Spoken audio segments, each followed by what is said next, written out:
Assalamualaikum warahmatullahi wabarakatuh. Selamat pagi, salam sejahtera bagi kita semua. Om Swastiastu, Namo Buddhaya, salam kebajikan.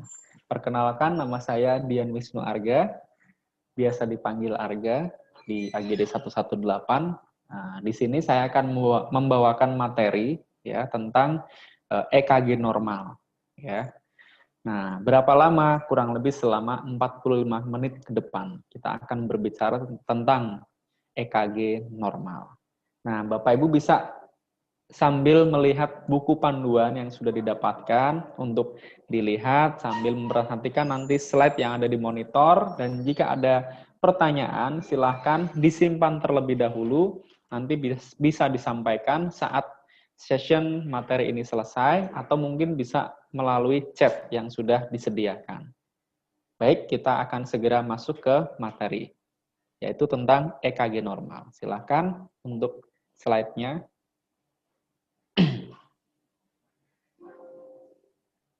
Oke, EKG normal ya. Nah, seperti biasa di sini ada contoh skenario yang akan kita bahas, yaitu ada seorang laki-laki dengan usia 55 tahun datang dengan keluhan pusing, kemudian lemas, tampak keluar keringat dingin, dan hasil pemeriksaan fisiknya tekanan darah 150/60, kemudian nadinya 80 kali per menit, RR-nya 28, kemudian dilakukan perekaman EKG dengan hasil seperti yang muncul di monitor. Nah, pertanyaannya adalah bagaimana cara menginterpretasikan gambaran EKG tersebut? Yang pertama. Yang kedua, apa interpretasi dari gambaran EKG tersebut? Oke, ini nanti akan kita bahas setelah session materi ini selesai. Ya.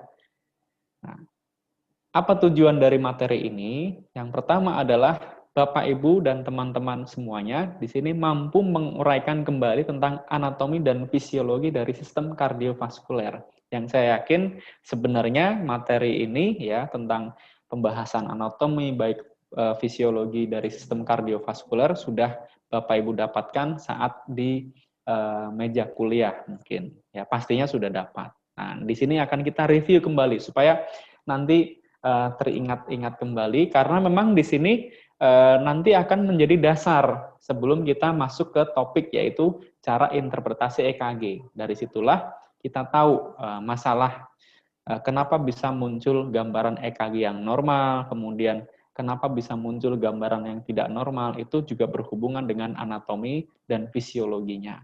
Lalu yang berikutnya adalah menguraikan kembali jenis-jenis dari sadapan dan juga tentang sistem konduksi. Nah, itu juga menjadi dasar ya saat kita ingin belajar EKG, maka syaratnya dasarnya adalah harus menguasai tentang sistem konduksi dan juga jenis sadapan. Baru yang terakhir adalah mampu menginterpretasikan gambaran EKG atau rekaman EKG strip. Nah, EKG strip ini adalah EKG yang gambarnya hanya satu lead, yang mungkin Bapak Ibu sering lihat di monitor. Nah, biasanya kalau di monitor kan gambar EKG-nya hanya satu. Nah, itu namanya EKG strip. Beda kalau yang 12 lead. 12 lead itu banyak, lengkap. Nah, itu biasanya bukan di monitor, tapi di hasil rekaman yang kita print di kertas EKG. Nah, itu 12 lead. Jelas ya, harus dibedakan. Jadi, fokus kita adalah EKG strip, bukan EKG 12 lead. Oke, sekarang kita masuk ke pengertiannya terlebih dahulu. Jadi sebelum kita bahas tentang cara membacanya nanti, paling tidak kita tahu apa pengertian dari EKG itu sendiri dan apa sih fungsi dari EKG. Nah, yang pertama adalah elektrokardiografi, yaitu ilmu yang mempelajari aktivitas listrik jantung. Jadi ilmunya namanya elektrokardiografi. Sedangkan elektrokardiogram atau EKG itu sendiri adalah suatu grafik yang menggambarkan aktivitas listrik jantung. Jadi bisa dibedakan, kalau elektrokardiografi itu ilmu, kalau elektrokardiogram itu adalah hasil rekamannya.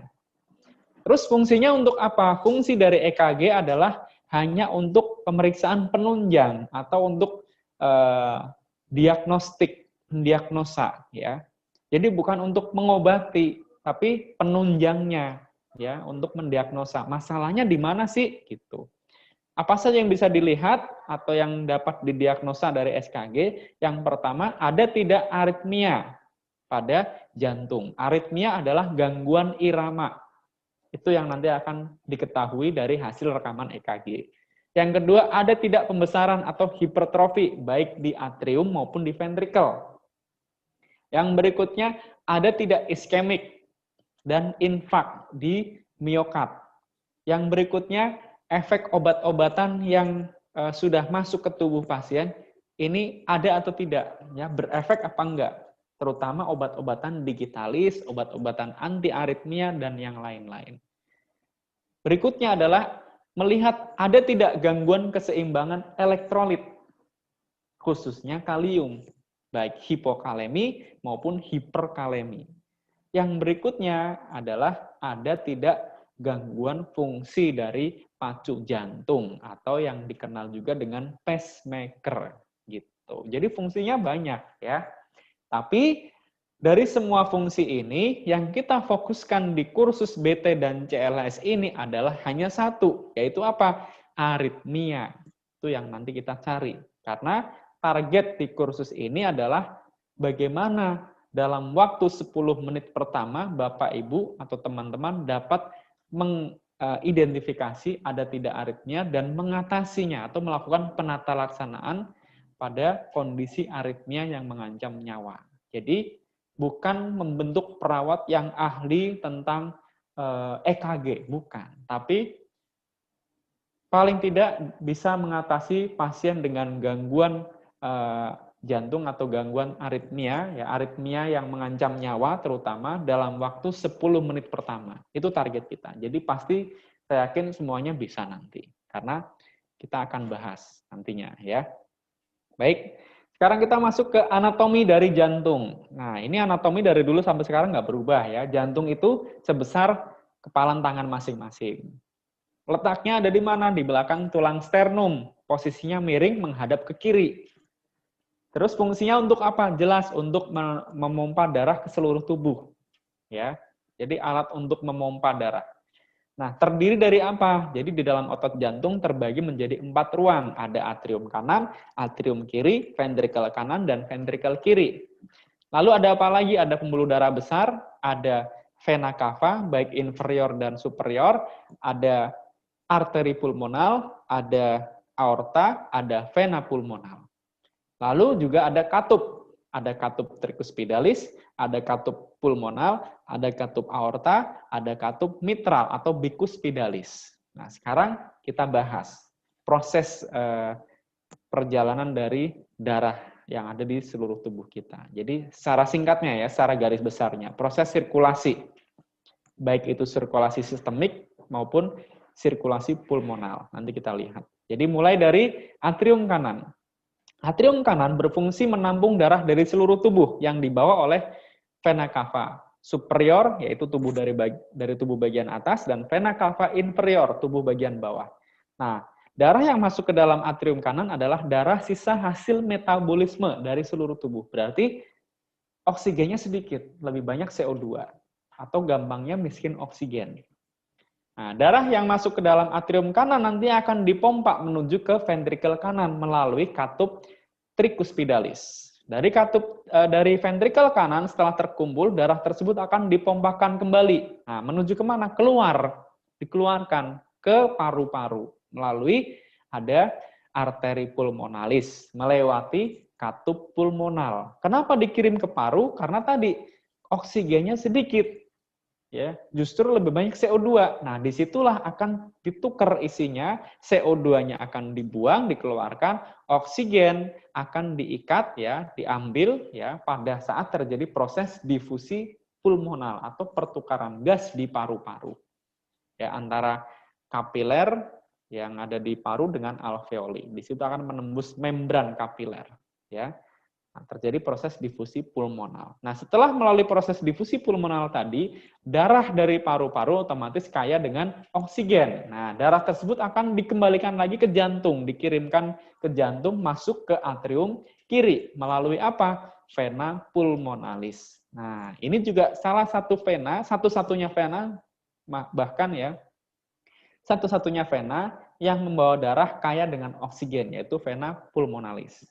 Sedangkan satu-satunya arteri yang membawa darah kaya oksigen, ya tadi, arteri pulmonalis. Jadi kebalikannya ya. Oke, setelah darah tadi masuk ke atrium kiri, kemudian darah dipompa kemana?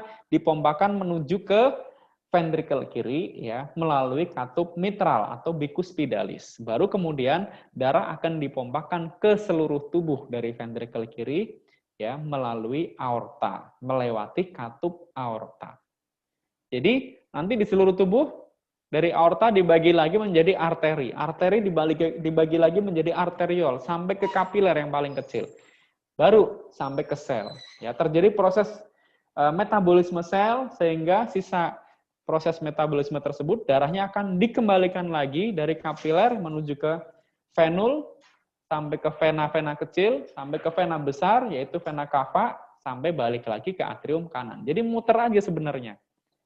Otomatis volumenya sama enggak? Ya tetap sama, enggak berubah. Tapi kandungannya yang berbeda.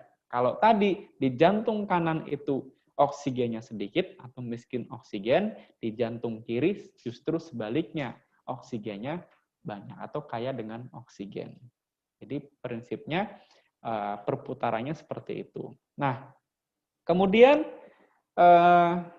tadi fungsi dari jantung kan untuk memompa darah, tapi jantung juga membutuhkan darah, terutama untuk sel-sel yang ada di otot jantung itu sendiri. Nah, dari mana dia mendapatkan suplai makanan, terutama oksigen untuk sel? Nah, dari pembuluh darah, tentunya ada pembuluh darah yang memperdarai otot jantung itu sendiri. Nah, yang itu yang disebut dengan arteri koronaria, ya, atau arteri koroner. Nah, seperti yang Bapak Ibu lihat di gambar yang ada di monitor, itu ada dua arteri koroner. Yang pertama ada arteri koroner kanan, jadi memperdarai otot jantung sebagian besar di sebelah kanan, yang disingkat dengan RCA, kalau di sini namanya ya, right coronary artery. Lalu yang sebelah kiri ada left main, disingkat dengan LM, itu arteri koroner kiri. Nah, left main ini bercabang menjadi dua. Yang satu itu alirannya ke bagian depan jantung lalu ke bawah, terus percabangan yang satunya lagi ke sebelah kiri jantung lalu muter. Nah, yang ke depan lalu ke bawah disingkat dengan LAD, left anterior descending. Left itu kiri, anterior depan, descending bawah. Jadi kiri depan bawah. Nah, yang satu LCX, left circumflex, left kiri, circumflex muter. Nah, jadi kiri kemudian muter ke belakang. Jadi kalau kita lihat di situ jelas gambarnya. Nah, itu arteri koroner, ya. Normalnya seperti yang ada di gambar Bapak Ibu lihat di situ kondisinya yang normal ya aliran darahnya lancar, ya. Tapi kalau misalnya terjadi penumpukan plak, ya, terjadi penumpukan plak di dinding pembuluh darah. Jadi dia plak ini bisa disebabkan oleh banyak faktor ya. Yang paling sering karena asupan lemak yang masuk ke tubuh kita, terutama lemak-lemak yang memang lemak jahat ya. Itu efeknya dia akan menempel dan masuk ke dalam dinding pembuluh darah. Jadi lemak itu bukan di luar tapi di dalamnya nempelnya. Nah, setelah dia nempel lama-kelamaan ini akan mempengaruhi proses elastisitas dari pembuluh darah tersebut, sehingga ketika lemak ini semakin tebal, plaknya semakin tebal, efeknya adalah terjadi kekakuan pembuluh darah atau yang disebut dengan aterosklerosis. Jadi harusnya dia bisa konstriksi atau dilatasi, ini susah karena kaku. Nah, bahayanya adalah ketika plak tadi sebenarnya bukan plaknya ya, tapi pembuluh darahnya ini di bagian dalamnya ini, lapisan di dalam, jadi pembuluh darah begini nih, selang. Ini di dalamnya ini tipis. Nah, plak itu di dalam sini, di dalam dinding. Jadi ketika ini sudah semakin tipis, efeknya kalau dia pecah, plaknya keluar. Nah, inilah yang bisa menimbulkan trombosis atau sumbatan. Nah, sehingga akan menyumbat pembuluh darah yang di bagian ujung. Kenapa kok bagian ujung? Karena semakin lama pembuluh darah pasti akan semakin mengecil. Jadi ketika pembuluh darah tersebut tersumbat, berarti apa yang terjadi? Ya aliran darahnya berhenti, maka suplai oksigen ke sel pun akan berhenti. Efeknya apa? Terjadi yang namanya iskemik. Nah, iskemik ini akan merubah metabolisme. Terjadilah proses perubahan dari aerob menjadi anaerob. Terjadi apa lagi? Hasil dari sampingan anaerob dia hanya bersifat sementara. Kalau terus-menerus, maka ya ini akan berbahaya karena efek hasil sampingannya adalah penumpukan asam, yaitu asam laktat. Nah, disinilah karena penumpukan asam laktat yang banyak inilah yang akan menimbulkan rasa nyeri di dada. Makanya pasien akan mengeluh salah satunya nyeri dada. Jadi, kenapa bisa nyeri dada? Berarti ada peningkatan asam laktat. Kenapa ada peningkatan asam laktat? Berarti ada metabolisme anaerob. Kenapa ada anaerob? Berarti ada iskemik. Kenapa iskemik? Berarti ada pembuluh darah yang tersumbat. Gitu. Kalau ditarik ke belakang, ya akan ketahuan masalahnya. Nah, iskemik sendiri kalau dibiarkan terus, efeknya terjadi injury sampai terjadi infak. Ya udah, kalau sudah infak, terjadi kematian jaringan. Nah, itu secara tidak langsung itu adalah gambaran dari SKA sebenarnya, ya. Oke. Nah, ini sistem konduksi. Jadi di dalam otot jantung kita terdapat yang namanya sistem konduksi, kelistrikan ya. Jadi otot jantung kita itu mengandung listrik. Berarti ada sumbernya. Kalau ada listriknya berarti ada sumbernya. Sumbernya apa? Kita kenal dengan nama pacemaker. Ada 3 jenis pacemaker. Yang pertama ada pacemaker utama yang disebut dengan SA node, singkatan dari sinoatrial node. Sinoatrial node ini lokasinya dekat dengan muara vena cava superior, jadi di atrium kanan. SA node dapat mengeluarkan impuls listrik sebesar 60 sampai 100 kali per menit.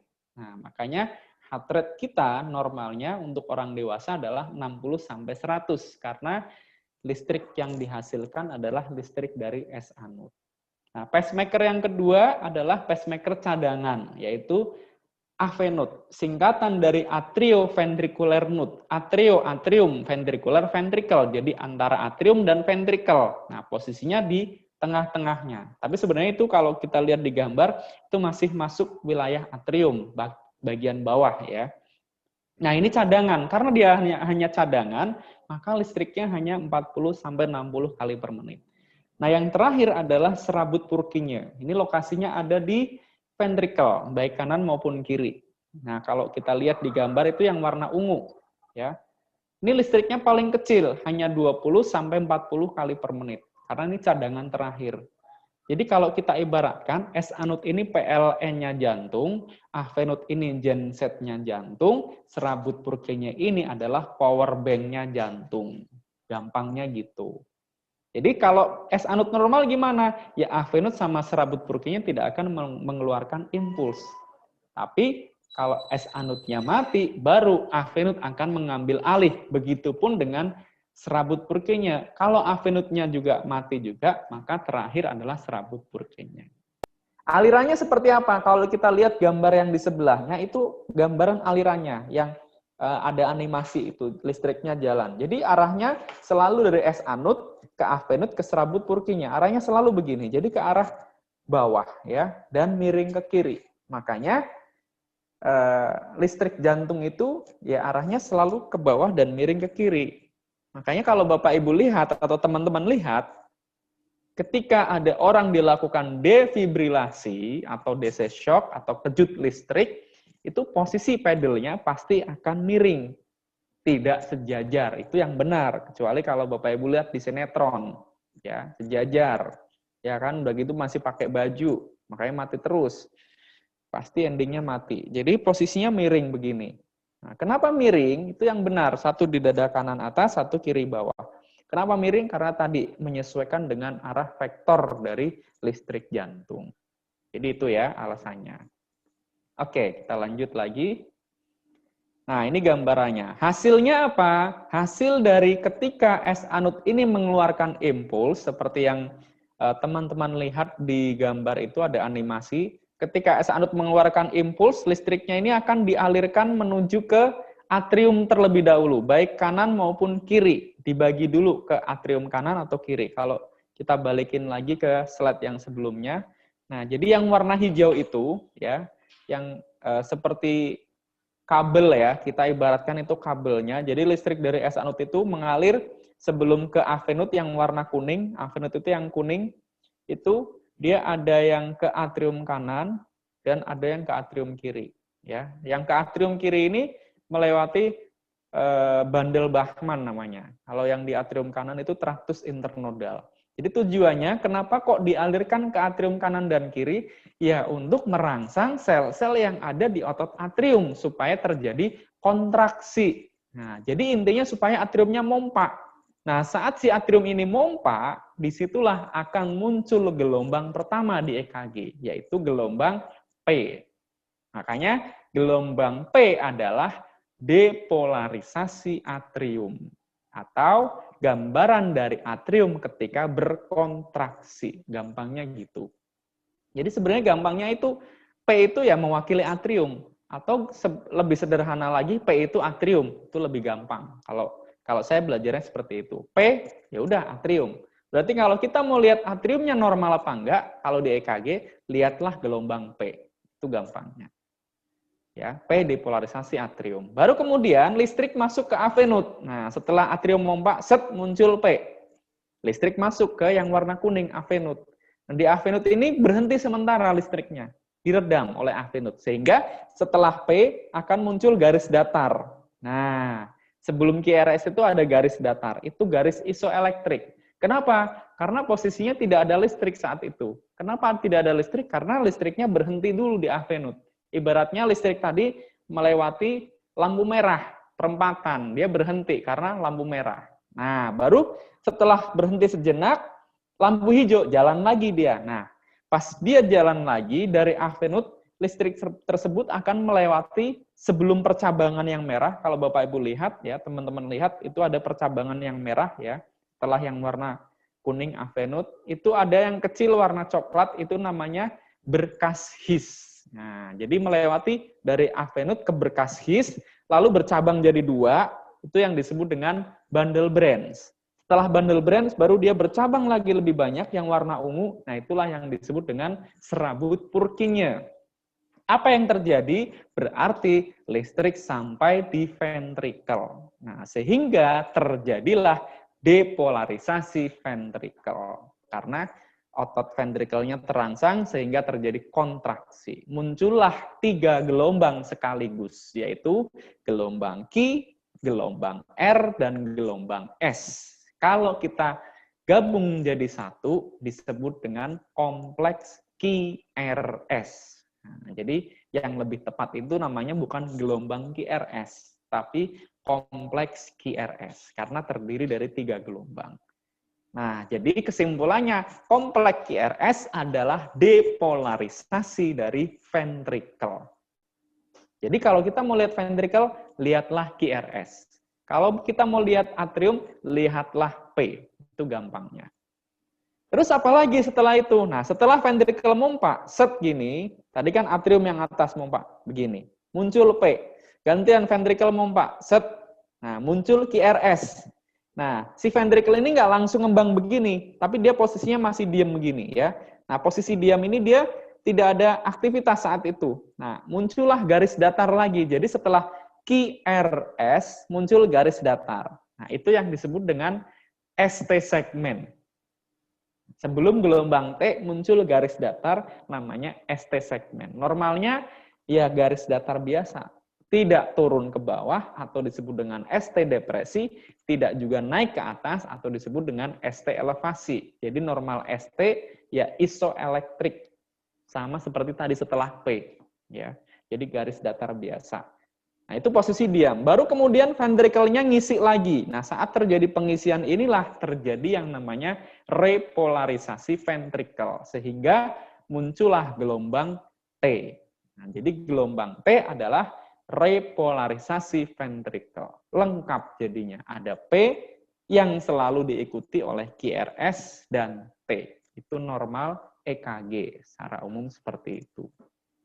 Jadi P adalah depolarisasi atrium, QRS adalah depolarisasi ventrikel, T adalah repolarisasi ventricle. Kalau saya gambarkan secara lebih sederhana, jadi Bapak Ibu atau teman-teman bisa melihat ini tangan kanan saya yang atas ya, tangan yang atas ini adalah atrium, tangan yang bawah ini adalah ventricle. Jadi jantung mompanya nggak begini dua-duanya. Itu justru berbahaya kalau sampai terjadi seperti itu. Jadi normalnya satu-satu, atrium dulu mompa, baru kemudian ventricle mompa. Atriumnya ngisi. Atrium mompa, ventricle ngisi. Terus seperti ini. Nah, sekarang kalau kita rubah ke EKG, jadinya atrium mompa muncul P. Ventricle mompa muncul QRS. Ventricle ngisi muncul T. Jadinya P, QRS, T. P, QRS, T. P, QRS, T. P, QRS, T. Seperti itu. Ya. Jelas ya sampai di sini ya. Jadi P itu atrium, QRS itu ventricle. Itu lebih sederhana lagi seperti itu. Jadi satu-satu. Kalau P-nya ada banyak, lebih dari satu, berarti atriumnya mompanya begini. Nah ini nanti ada gambarannya. Itu atriumnya sudah tidak normal. Makanya nanti nama gambarannya bukan lagi dari S anut, tapi dari atrial. Gitu. Jadi cara interpretasinya pun dasarnya juga dari sistem konduksi ini. Jadi sebenarnya kita bisa membaca atau menginterpretasikan EKG ya dengan mudah. Karena EKG ini sebenarnya mudah. Tapi paling tidak sistem konduksi harus dipahami. Kalau di sini sudah paham, saya yakin pasti bisa. Ya. Oke, kita lanjut. Nah, ini tadi sudah kita bahas ya. Jadi yang barusan kita langsung masuk ke nah, ini hasilnya tadi gelombang P itu saat atriumnya mompa atau depolarisasi atrium. Nah, normal P, lebar kurang dari 0,12 detik, tinggi kurang dari 0,3 mV, selalu positif di lead 2, dan selalu negatif di lead AVR. Ini nanti akan lebih jelas lagi ya dibahas saat skill station atau di praktikum.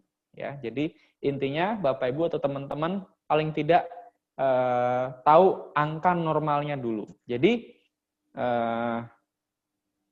lebar ini menggambarkan waktu ya, karena satuannya detik di situ. Makanya 0,12 detik. Sedangkan tinggi ini menggambarkan voltase atau kekuatan. Makanya 0,3 mV.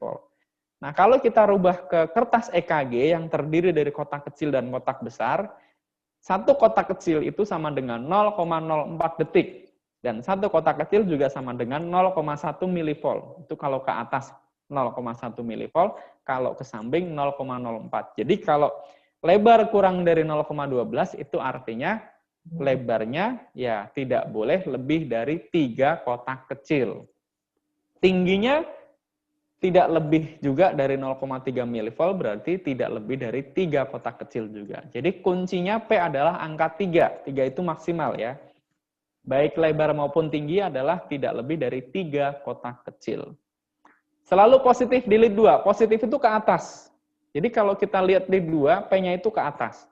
Dan selalu negatif di lead AVR. Nah, negatif itu terbalik. Jadi di EKG itu negatif itu istilah untuk gelombang yang ke bawah. Defleksi ke bawah.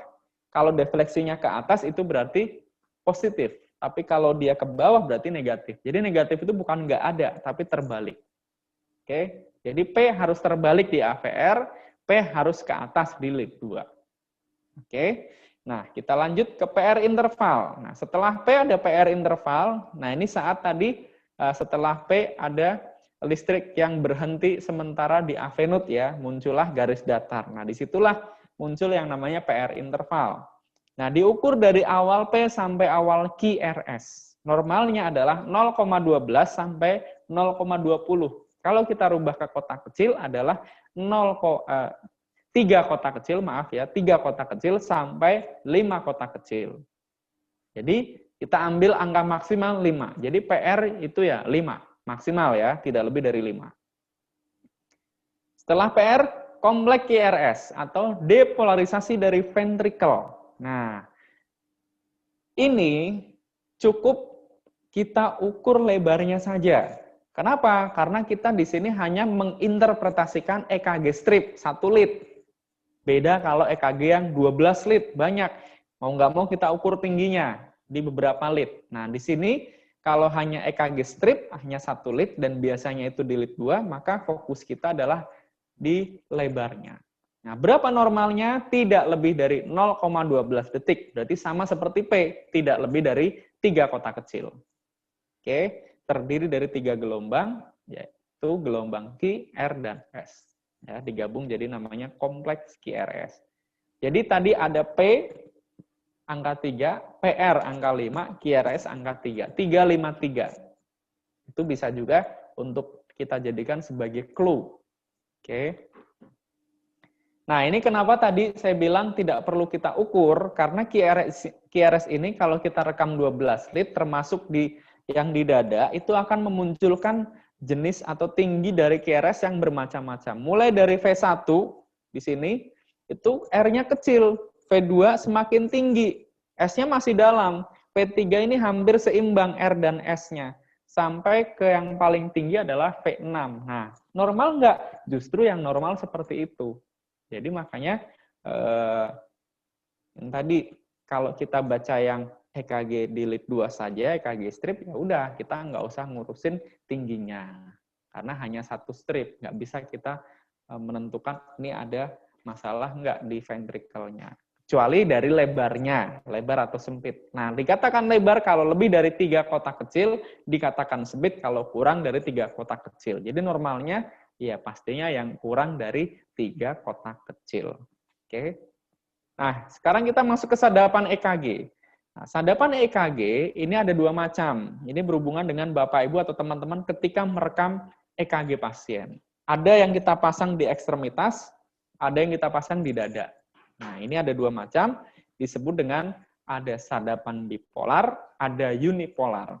Sadapan bipolar yaitu merekam perbedaan dari potensial 2 elektroda. Nah, yang termasuk ke dalam sadapan bipolar adalah yang kita pasang di ekstremitas. Apakah harus di tangan dan kaki? Tidak selalu. Bisa juga di dada kanan atas, ya, lebih dekat ke pundak ya, kanan kiri, satunya di abdomen kiri bawah. Kalau ada 4, ya satunya di abdomen kanan bawah.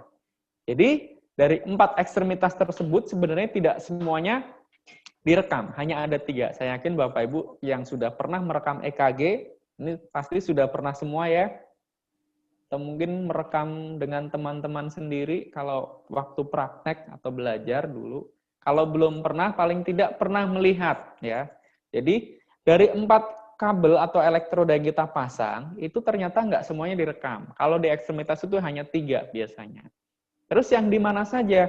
Tangan kanan, tangan kiri, kaki kiri. Kaki kanan ini hanya sebagai ground, atau dia posisinya netral, penyeimbang. Jadi kalau ada 3 kabel, ya udah berarti langsung aja di tangan kanan, tangan kiri, kaki kiri, atau di sini langsung. Kalau nanti Bapak Ibu praktek di DC Shock, itu langsung tidak di tangan, tapi di area sini. Ya. Dada kanan atas, dekat pundak, di atas, di bawah klavikula, kanan kiri, 1 di abdomen kiri bawah. Nah, 3 yang kita rekam tersebut menghasilkan sadapan bipolar, yang ditandai dengan angka Romawi. Disebut dengan lead 1, lead 2, dan lead 3. Ya. Lead 1 adalah hasil rekaman tangan kanan dengan tangan kiri. Listriknya dari tangan kanan menuju ke tangan kiri. Kenapa? Tangan kanan negatif, tangan kiri positif. Jadi arahnya begini. Itu lead 1. Nah, lead 2 adalah rekaman tangan kanan dengan kaki kiri. Listriknya dari tangan kanan ke kaki kiri. Karena tangan kanan masih kutubnya yang negatif, kaki kiri yang positif. Jadi arahnya begini listriknya. Dan satu lagi, lead 3 adalah hasil rekaman tangan kiri dengan kaki kiri. Listriknya kemana? Dari tangan kiri menuju ke kaki kiri. Kenapa? Karena tangan kiri sekarang sebagai kutub listrik yang negatif, kaki kiri yang positif. Jadi arahnya begini. Nah, kalau kita perhatikan, lead 1, lead 2, lead 3. Lead mana yang searah dengan listrik jantung? Ayo, coba dijawab. Dengan siapa? Ya, oke. Jadi yang searah adalah lead 2. Nah, kalau kita lihat ya, teman-teman bisa melihat di situ kan. Jadi di layar begini arahnya. Jadi satu-satunya lead yang searah dengan listrik jantung adalah lead 2. Kenapa lead 2? Karena memang arahnya seperti ini, ke bawah dan miring ke kiri. Sama persis dengan arah dari vektor listrik jantung. Itulah kenapa kalau di monitor selalu pilihannya lead 2. Kenapa lead 2? Karena paling jelas. Gitu ya. Jelas ya sampai di sini? Oke, jelas. Baik, kita lanjut lagi ya. Berikutnya adalah sadapan unipolar. Nah, unipolar ini adalah unipolar, ada dua macam ya. Artinya sendiri unipolar, uni itu satu. Jadi unipolar itu hanya satu elektroda. Kalau tadi bipolar itu dua berpasang-pasangan, kalau unipolar hanya satu elektroda. Jenisnya ada unipolar ekstremitas, ada unipolar prekordial. Nah, unipolar ekstremitas berarti dengan elektroda yang masih sama, yang tadi, tangan kanan, tangan kiri, kaki kiri. Ya, cuma di sini tidak lagi berpasangan, sendiri-sendiri. Hasil rekaman unipolar ekstremitas ditandai dengan huruf. Ada AVR, AVL, dan AVF. Nah, AVR, AVL, AVF. AVR adalah hasil rekaman tangan kanan. Nah, kalau kita lihat di situ, ada kalimat yang mengatakan, ya, perhatikan ya Bapak Ibu, teman-teman, itu yang di unipolar ekstremitas. Gabungan elektroda pada ekstremitas yang lain akan membentuk elektroda indiferen dengan potensialnya 0. Jadi gini maksudnya. Kalau kita mau melihat hasil rekaman tangan kanan, fokus ini ya, tangan kanan, maka dibutuhkan gabungan tangan kiri dengan kaki kiri. Jadi gabungan tangan kiri dengan kaki kiri bertemu di tengah. Lalu akan menghasilkan arah listrik menuju ke tangan kanan. Jadi di sini nih, tengah-tengahnya di sini. Nah, listriknya begini. Nah, jadi arah listriknya adalah ke kanan atas. Nah, itu yang disebut dengan AVR. Lalu dengan AVL gimana? Sama juga. Berarti kalau kita mau lihat rekaman tangan kiri, ya dibutuhkan gabungan tangan kanan dengan kaki kiri. Ketemu di tengah. Set, menghasilkan arah listrik menuju ke tangan kiri. Nah, itu yang namanya AVL. Terus yang kaki itu AVF. Berarti gabungan tangan kanan dengan tangan kiri ketemu di tengah menghasilkan arah listrik lurus ke bawah, ke kaki kiri. Nah, ini yang disebut dengan AVF. Jadi AVR itu ke kanan atas, AVL ke kiri atas, AVF lurus ke bawah. Nah, sekarang coba dilihat lead mana dari AVR, AVL, dan AVF yang berlawanan dengan arah dari vektor listrik jantung. Coba dijawab. Ya? Lead mana? Oh iya, lead AVR. Jadi yang arahnya ke kanan atas. Betul ya, bukan AVL ya. AVL walaupun ke kiri, walaupun ke atas tapi masih di sebelah kiri. Jadi ke kanan atas. Jadi lawan arahnya lead 2. Jadi kalau lead 2 itu arahnya ke bawah, miring ke kiri, ini sebaliknya. Ke atas, ya, miring ke kanan. Gitu.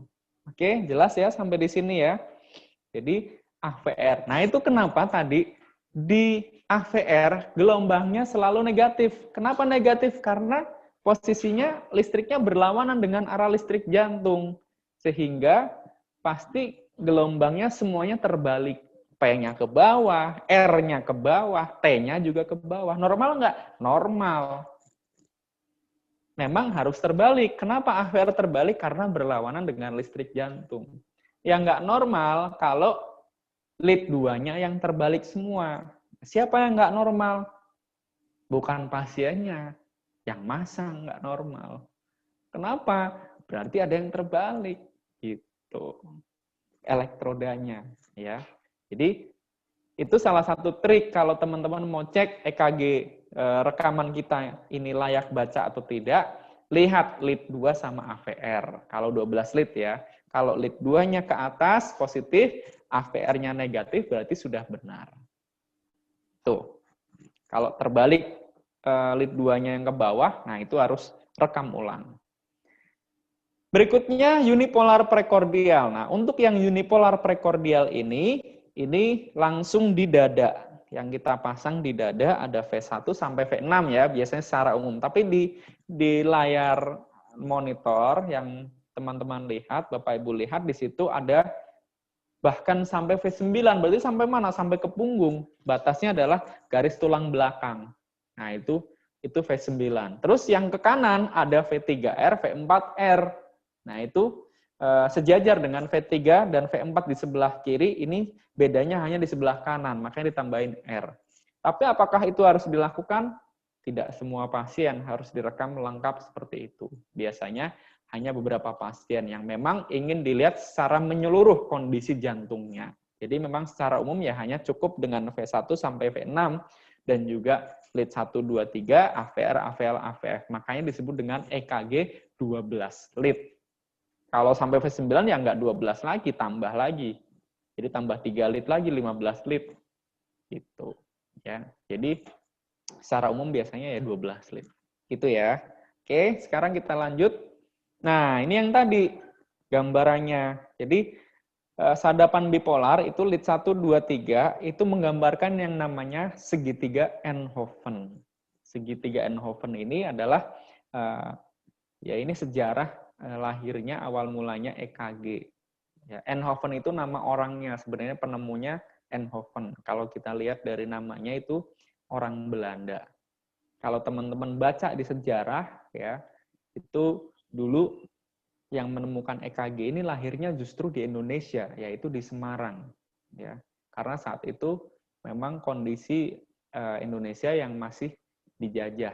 Ya, jadi awal mulanya. Tapi saat itu baru sadapan bipolar, kemudian dikembangkan oleh penemu yang lain, sehingga muncul unipolar, ada AVR, AVL, AVF, V1 sampai V6.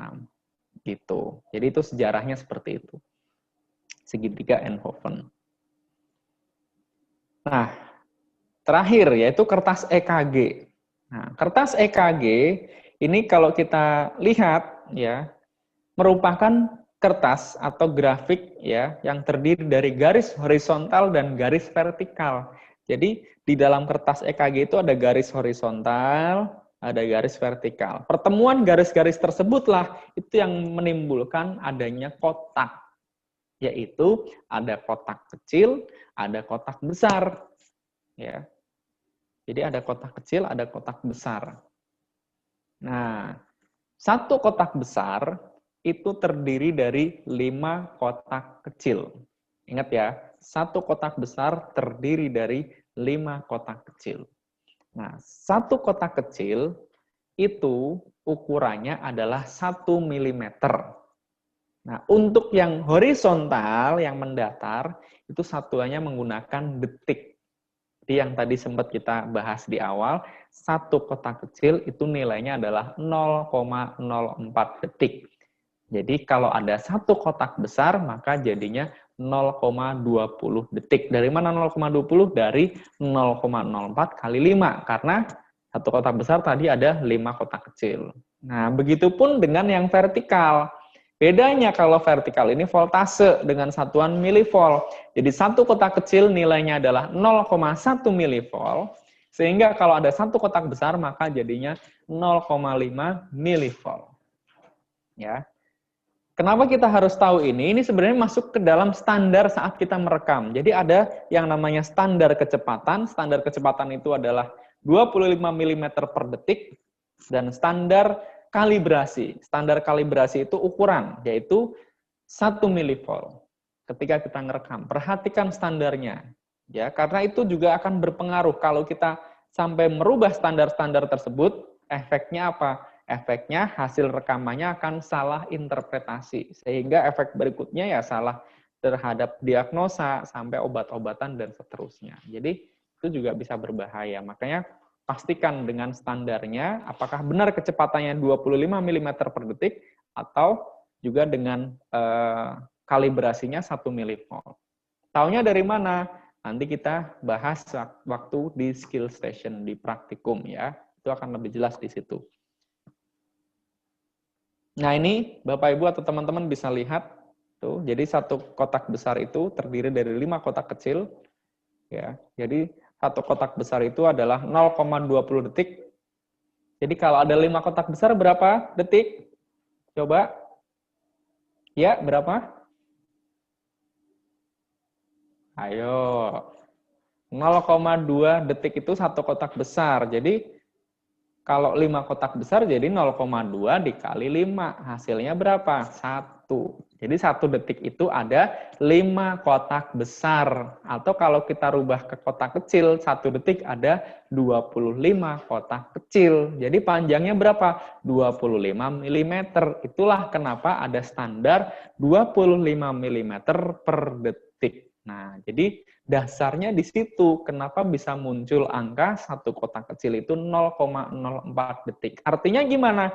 Artinya kalau standar kecepatan ini kita rubah, yang tadinya 25 mm per detik, kita rubah jadi 50 mm per detik, maka maka ukuran-ukurannya pun semuanya berubah. Gitu. Jadi nggak ada lagi satu kotak kecil 0,04. Makanya perhatikan standar perekaman, ya, kecepatan maupun kalibrasi. Oke, itu akan lebih jelas nanti saat praktikum. Nah, sekarang kita masuk ke tahapan dalam menginterpretasikan EKG strip. Ingat ya, EKG strip ya, bukan 12 lead. Ini ada 5 langkah. Oh, sedikit kan? Hanya 5. Ya, nggak banyak. Saya yakin pasti teman-teman bisa. Mudah, ya. Pokoknya jangan berpikir di awal bahwa EKG itu sulit. Saya yakin pasti bisa, ya. Karena yang penting kita tahu clue-cluenya untuk membaca atau menginterpretasikan. Yang pertama, tentukan iramanya terlebih dahulu. Irama di EKG hanya ada 2. Irama teratur sama tidak teratur. Atau disebutnya reguler dan irreguler. Gitu. Reguler itu yang seperti apa? Nanti kita lihat contohnya. Yang kedua adalah tentukan frekuensi heart rate. Nah, berapa kali per menit heart rate-nya? Nah, ini juga ada rumusnya. Yang ketiga, tentukan gelombang P, normal atau tidak. Normalnya seperti apa? Tadi sudah dibahas di awal. Tinggi dan lebarnya tidak lebih dari 3 kotak kecil. Nah, itu dasarnya. Berikutnya, tentukan PR intervalnya, normal atau tidak. Nah, tadi berapa? Tadi juga sudah dibahas di awal, yaitu tidak lebih dari 5 kotak kecil, atau tidak kurang dari 3 kotak kecil. Jadi antara 3 sampai 5 kotak kecil. Dan yang kelima atau yang terakhir adalah tentukan kompleks QRS-nya. Gampangnya kalau ini mas saya sempit atau lebar gitu. Ya, atau tidak lebih dari 3 kotak besar, itu normalnya. Jadi setelah 5-5-nya kita nilai, ada irama, heart rate, gelombang P, PR interval, dan kompleks QRS, ya, baru kita tentukan nama gambarannya apa. Nah, bagaimana cara menentukan nama gambaran? Ini juga sebenarnya ada clue-nya. Jadi setelah 5-5-nya kita nilai, nah sebelum kita ke sana, kita maju dulu nih, sebentar. Maju kemana? Ke jenis-jenis atau nama gambaran EKG. Yang pertama ada yang namanya sinus rhythm. Kedua, sinus takikardi. Kemudian ada juga nanti atrial fibrilasi. Ada lagi nanti atrial flutter. Ada lagi nanti ventricle takikardi.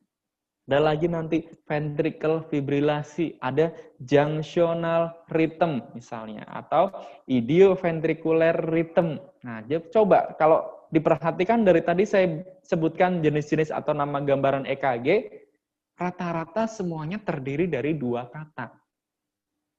Kata pertama, contoh sinus rhythm. Kata pertama sinus. Kata kedua rhythm. Contoh lagi, atrial fibrilasi. Kata pertama atrial. Kata kedua fibrilasi. Nah, kuncinya di situ sebenarnya. Jadi 2 kata ini digabung jadi 1. Nah, bagaimana cara menentukan kata pertama sama kata kedua? Itu sekarang yang akan kita cari tahu. Kata pertama ditentukan oleh mana? Oleh apa? Oleh yang 5 tadi. Dari yang 5 tadi yaitu apa? Irama, heart rate, P, PR, dan QRS. Kita ambil 3 yang terakhir. Apa itu? Berarti gelombang P, PR interval, dan kompleks QRS. Itu kita ambil. Itu untuk menentukan kata pertama. Berarti kata kedua ditentukan oleh irama dan heart rate. Nah, jelas ya? Jadi kata pertama dari PPR QRS, kata kedua dari irama dan heart rate. Contoh, ketika kita menemukan P-nya normal, PR-nya normal, QRS-nya juga normal, maka itu sudah pasti irama yang dihasilkan oleh SA nut. Nah, namanya apa? Disebut dengan sinus. Jadi nama depannya atau kata pertama adalah sinus. Jadi syarat sinus adalah P normal, PR normal, QRS juga normal. Nah, tinggal cari kata kedua. Dari mana? Ingat, irama dan heart rate. Itu untuk kata kedua. Nah, kita lihat iramanya. Teratur nggak? Oh, teratur. Berarti normal. Heart rate-nya berapa? Oh, 80. Normal juga. Karena normalnya 60 sampai 100 kan tadi. Jadi, iramanya normal, heart rate-nya juga normal. Nah, itulah namanya ritme. Jadi digabung. Namanya sinus ritme. Gitu. Gampang kan? Gampang. Gitu ya. Contoh lain, OP-nya normal, PR-nya normal, QRS-nya normal, sinus, udah pasti. Kata kedua, iramanya irreguler. Wah, nggak normal. Heart rate-nya 80 normal, tapi iramanya irreguler. Nah, berarti tetap sinus. Tapi karena irreguler, jadinya sinus aritmia. Gitu. Ada lagi, PR, QRS normal, sinus. Irama teratur, normal. Heart rate-nya 40. Ya udah, berarti sinus bradikardi. Karena kurang dari 60, gitu. Dan seterusnya. Nah, itu akan lebih jelas nanti saat praktikum. Ini contoh yang di luar sinus ya. P-nya nggak normal. Nah, udah, kalau ada salah satu dari 3 ini yang tidak normal, berarti jelas itu bukan sinus. P-nya nggak normal. Bentuknya seperti rumput P-nya, banyak sekali. QRS-nya normal, sempit. Ya, tetap aja, walaupun QRS-nya normal, itu bukan dari SA nut, karena P-nya udah nggak normal. Jadi apa? Kalau P yang nggak normal, berarti masalahnya di mana? Ingat, P itu adalah gambaran dari atrium ketika depolarisasi. Jadinya, kalau P-nya nggak normal, berarti masalahnya di atrium. Makanya, ini yang disebut dengan atrial. Pokoknya kalau ada P yang nggak normal, berarti nama depannya adalah atrial. Atrial apa? Lihat bentuknya kayak apa. Oh, kayak rumput. Iramanya irreguler, P-nya seperti rumput. Ya udah, berarti atrial fibrilasi. Gitu. Ya. Nanti lebih jelas lagi pas praktek. Saya yakin pasti Bapak Ibu atau teman-teman semuanya bisa karena EKG itu mudah. Ya. Kita lanjut ya. Nah, ini contohnya irama reguler atau irreguler. Lihat apa? Lihat R ke R. Tinggi atau lebar? Yang dilihat adalah jarak, bukan tingginya. Jadi jarak R ke R ke sebelahnya lagi sama enggak? Tinggi ini bisa bervariasi. Jangan diartikan bahwa oh tingginya beda-beda nih, berarti irreguler. Belum tentu. Bisa jadi karena memang pasiennya pas direkam gelisah dan sebagainya, itu juga bisa berpengaruh. Jadi pengaruh pernafasan juga bisa. Jadi intinya kalau jaraknya R ke R-nya sama, bukan tinggi ya, itu berarti reguler. Tapi kalau jaraknya berubah-ubah berarti irreguler. Gampang ya, tinggal lihat jarak. Berikutnya, nah itu cara menghitung heart rate. Jadi ada 3 rumus. Yang pertama adalah rumus A, 300 dibagi jumlah kotak besar antara R ke R. Yang kedua adalah rumus B, 1500 dibagi jumlah kotak kecil antara R ke R. Dan terakhir rumus C, yaitu ambil EKG strip sepanjang 6 detik. Setelah itu hitung jumlah QRS-nya kalikan 10. Nah, khusus untuk irama yang teratur atau reguler, maka rumus yang digunakan adalah A dan B. Dan untuk yang irreguler, maka rumus yang digunakan adalah rumus yang C. Jadi, kita menghitung heart rate juga berdasarkan irama. Makanya irama di awal tadi. Nah, baru di situ akan kita tentukan rumus yang mana yang kita gunakan. Nah, sekarang saya ingin bertanya nih, untuk rumus C, kenapa di situ diambil sepanjang 6 detik gitu? Pertanyaan pertama. Pertanyaan kedua, 6 detik itu kita tahunya dari mana? Oh, ini kertas EKG-nya sudah 6 detik. Ada yang bisa jawab? Jadi gini ya. Untuk pertanyaan kedua, kenapa bisa kita tahu ini 6 detik? Nah, ingat kembali ke kertas EKG tadi. Ingat, 1 detik itu ada 5 kotak besar. Jadi 1 detik 5 kotak besar. Berarti kalau 6 detik ya udah 5 kali 6 berapa? 30. Jadi untuk tahu ini sudah 6 detik adalah jumlah kotak besarnya harus ada 30. Itu berarti 6 detik. Jadi gampang ya, nggak usah hitung kotak kecil kebanyakan. Cukup kotak besar. Ya. Terus pertanyaan pertama, kenapa 6 detik? Nah, kenapa 6 detik? Karena iramanya irreguler. Nggak bisa kita pakai rumus yang 300 dan 1500. Jadi, kenapa nggak 1 menit aja? Kenapa nggak 1 menit? Karena kalau 1 menit habis kertasnya ntar lama-lama. Jadi 6 detik ini diharapkan sudah mewakili 1 menit. Kan EKG itu kan, EKG, heart rate itu kan per menit ya. Hitungannya per menit. Jadi, kalau 1 menit kan 60 detik. Nah, itu kepanjangan kertasnya. Jadi, cukup dengan 6 detik saja, tapi ini diharapkan sudah mewakili 1 menit. Itulah kenapa 6 detik hasilnya dikali 10. Jadinya 1 menit. Itu hasil selama heart rate 1 menit tersebut. Itu kita dapatkan berapa kali per menit. Gitu ya. Nah, sekarang kalau 6 detik itu 30 kotak besar, berarti kalau 1 menit berapa kotak besar? Nah, yuk kira-kira berapa? Ada tuh jawabannya di layar. 300. Jadi dari mana 300 itu? Kenapa ada rumus 300? Karena 300 adalah jumlah kotak besar dalam waktu 1 menit. Begitu juga dengan 1500. Gitu ya. Jadi kita tahu juga dasarnya kenapa bisa ada rumus 300 dan 1500. Oke, jadi kalau ada gambar EKG di depan seperti itu, teman-teman lihat kira-kira iramanya. Nah, lihat ya jaraknya. Sama enggak? Sama ya. Jadi iramanya reguler. Heart rate-nya berapa? Nah, sekarang kita kalau reguler ingat rumus A dan B. Ada 300, ada 1500. Kapan kita gunakan 300, kapan 1500 tergantung dari R ke R-nya. Jika R ke R-nya pas dengan hitungan kotak besar, maka lebih enak pakai yang 300. Tapi jika R ke R-nya ternyata lebih atau kurang, intinya nggak pas dengan kotak besar, maka pakai rumus yang 1500. Artinya yang dihitung adalah kotak kecilnya. Nah, R ke R di situ pas nggak? Kalau kita lihat, kita ambil yang paling depan aja R ke R. Oh, ternyata nggak kan, di situ 3 kotak besar tapi lebih. 4 kotak besar kurang, nggak nyampe 4. Ya udah, berarti di situ yang kita hitung adalah kotak kecilnya. Berapa? Nah, gampang. 3 kotak besar itu adalah 15 kotak kecil, tinggal tambahan lebihnya berapa? Ada 1, 2, 3. Berarti 15 tambah 3, 18. Jadi totalnya 18 kotak kecil R ke R-nya. Berarti rumusnya 1500 dibagi 18. Itu hasilnya adalah sekitar 83 kali per menit. Jadi heart rate-nya adalah 83 kali per menit. Oke. Nah, sekarang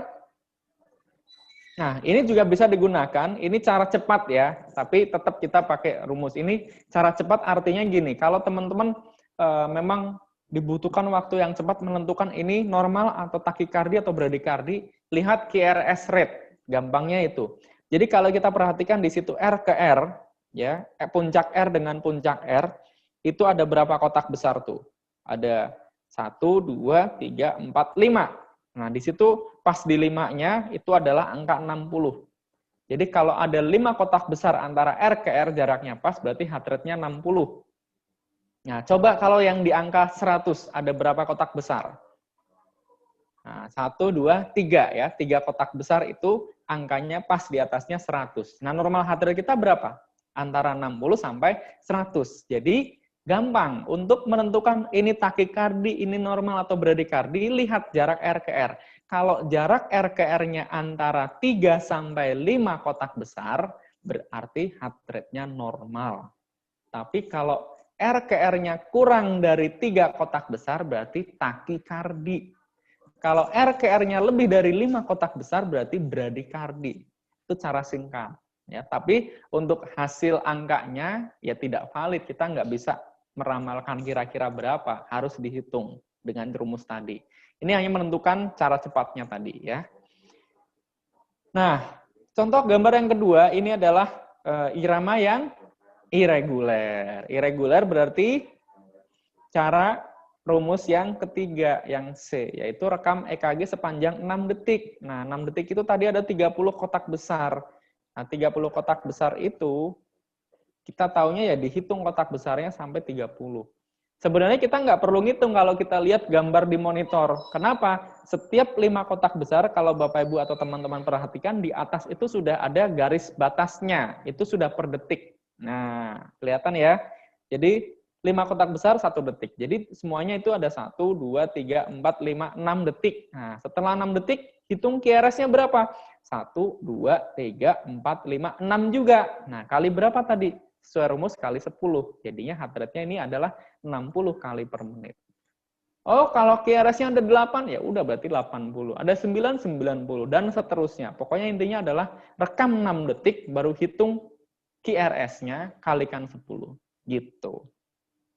Oke, jadi kesimpulan pada skenario tadi, ya, laki-laki 55 tahun dengan keluhan pusing yang tadi sudah kita bahas, kita bacakan di depan, bagaimana cara menginterpretasikan gambaran EKG tersebut? Nah, kira-kira bagaimana? Ingat 5 langkah tadi, yaitu tentukan irama, kemudian heart rate, gelombang P, PR interval, dan kompleks QRS. Nah, setelah kita tentukan 5 poin-poin ini, baru kita interpretasikan gambarannya. Kita lihat bersama-sama iramanya reguler. Heart rate-nya, iya ini yang tadi kan 83.